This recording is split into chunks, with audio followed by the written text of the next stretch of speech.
super live po today here sa UN Square. Then, props na lang tong mic, wireless mic, kasi nalobat na siya actually. And medyo bakasira na rin. Kaya gumagana pa naman. Dahil kasing hindi nagamit. So, nandito po ngayon tayo sa UN Square. Sa, eto, bali, ayan. Tapos, merong escalator again, pa-Dulos for Christ. Ayan. So, wait lang. Wala kasi ako salamin. Hindi ko makita. Si Mika. Ayan. Ayan, si Mika is mga worship leader sa Dulos for Christ. Para po magkakaganda yung boses ko. Praise the Lord. Ayan.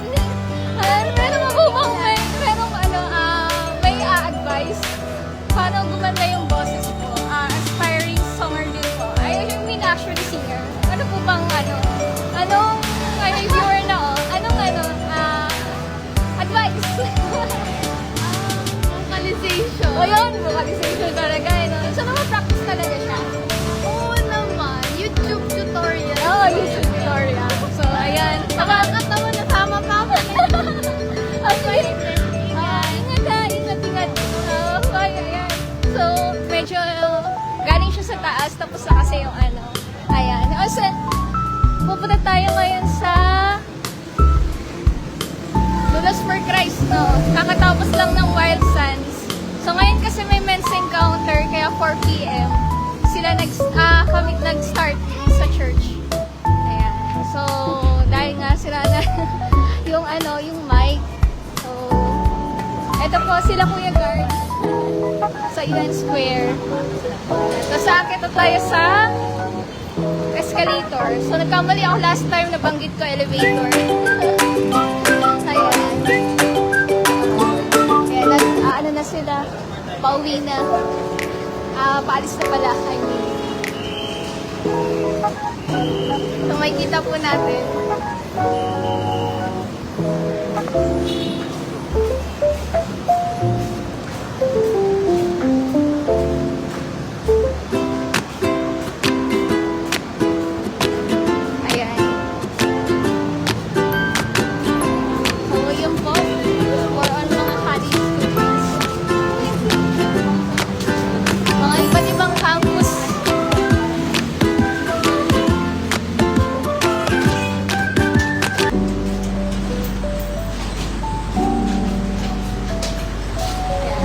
So, yun lang po sa ating live for today.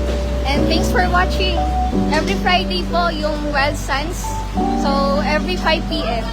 So, see you. Bye!